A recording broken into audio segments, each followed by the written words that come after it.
ఈరోజు జిల్లా పరిషత్ ఉన్నత పాఠశాల మాసాయిపేటలో తల్లిదండ్రుల సమావేశం జరిగింది. ఈ తల్లిదండ్రుల సమావేశానికి సుమారుగా ఒక 70 మంది పిల్లల తల్లిదండ్రులు హాజరైనారు. పాఠశాల ప్రగతి, ప్రభుత్వం కల్పిస్తున్న సదుపాయాలు, విద్యార్థుల యొక్క ప్రగతి గురించి చర్చించడం జరిగింది.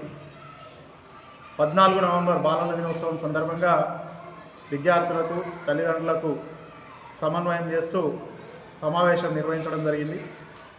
ఈ సమావేశంలో విద్యార్థుల మధ్యాహ్న భోజనం, ఉచిత యూనిఫామ్స్, ఉచిత పాఠ్యపుస్తకాలు, ఉచిత నోట్ పుస్తకాలు వీటన్నిటి గురించి కూడా చెప్పి విద్యార్థుల సంఖ్య ప్రభుత్వ పాఠశాలలోనే పెంచాలి.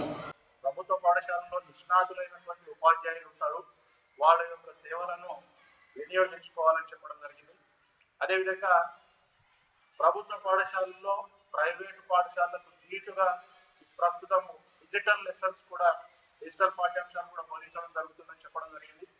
దీనికి తల్లిదండ్రులందరూ కూడా ప్రతిస్పందించి ఇప్పుడు వస్తున్న పిల్లలే కాకుండా తమ